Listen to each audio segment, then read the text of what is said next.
is made with sodium hydroxide and fat. So you can see that oil's getting much lighter in color. That's the chemical reaction. So when you mix the lye and fat together, two things should happen if you've used right proportions. The lye is almost immediately neutralized as soon as it hits the fat, and it breaks the fat down. One of the natural byproducts of that reaction is glycerin, and all the natural glycerin stays in homemade soap.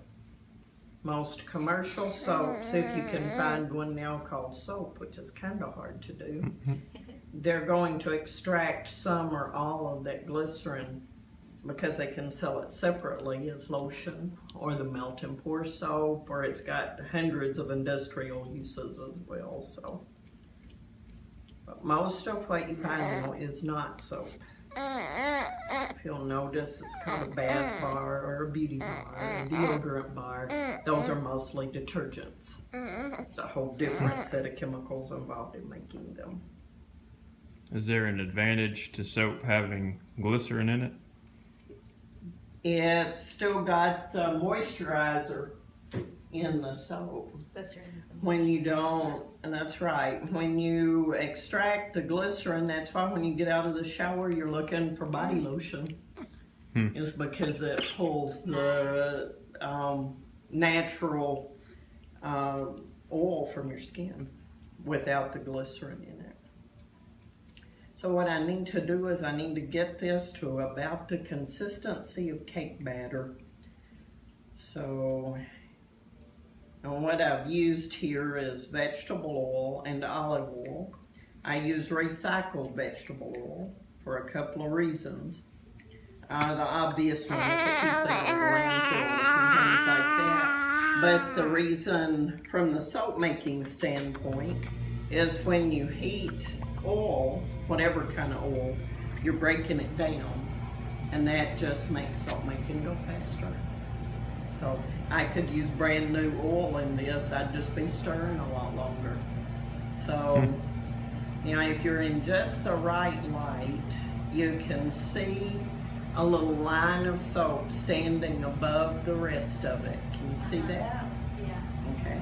That's, most soap making books call that tracing. I call it ridging.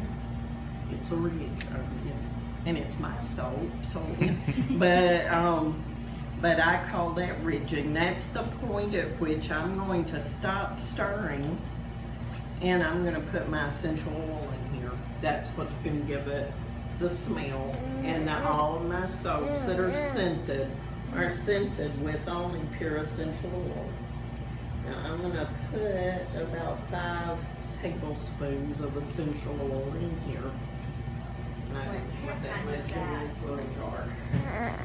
I get essential oils in 16-ounce bottles because I do use so much of it. What kind of? It's lemon eucalyptus, which is a good insect repellent. You're welcome to smell that. Don't like, you know. I can smell it from here. It's Oh, pretty okay, yeah, it is.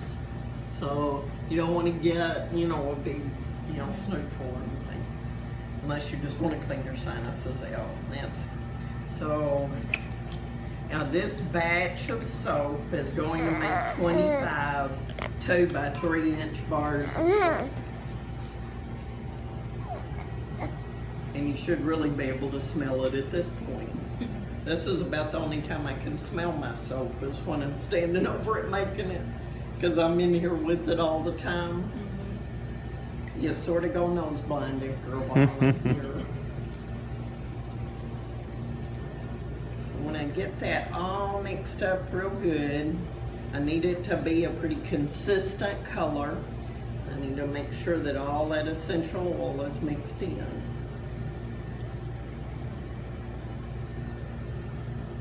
You can really see that ridging now even more. It'll continue to thicken.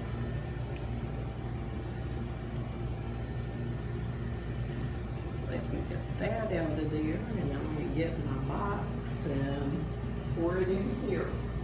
Now, if you'll feel the side of that bowl, you can tell that even though this particular method is called the cold process method, it's not cold. I just don't have to build a fire Boiling. to make it. So, well, now I'm gonna dump this in here. Now, right now you're looking at that thinking, well, that's just a big old mess. But I promise it really will harden, and I will show you what this will look like in a couple of days.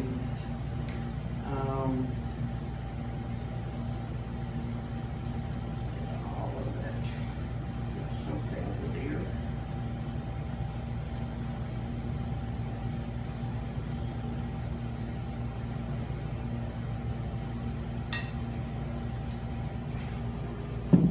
Now, I got soap on my hands that, like I said, that's neutralized at this point. Now, that being said, if I had a cut on my hand, it would sting. It wouldn't burn me, but it would sting. And not a real pleasant feeling, but just getting it on your hands doesn't hurt. So from this standpoint, because my ingredients were at about 100 degrees, you know, you felt the warmth in the bowl, I need to maintain that for as long as I can. That keeps that chemical reaction going, and that's what's going to harden the soap. So, like I said, right now you're thinking that, well, that's kind of a mess. But it'll lighten up, it'll get much lighter in color. And that soap in a couple of days will look like that. So after that hardens up, and it usually takes 24 to 36 hours or so for it to harden up enough for me to cut it. So I'll take it out of that box.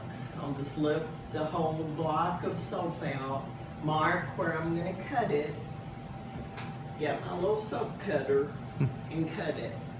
Now this is not sharp, doesn't need to be sharp, because the soap, it's like cutting butter when I cut it.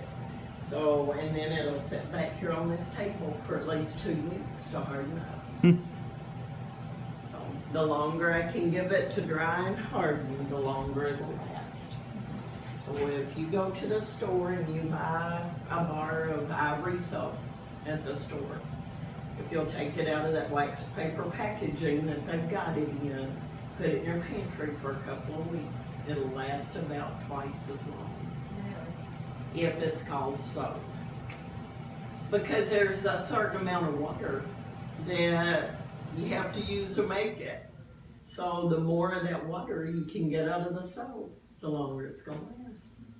We actually buy glycerin soap. Okay. Okay. Yeah, we like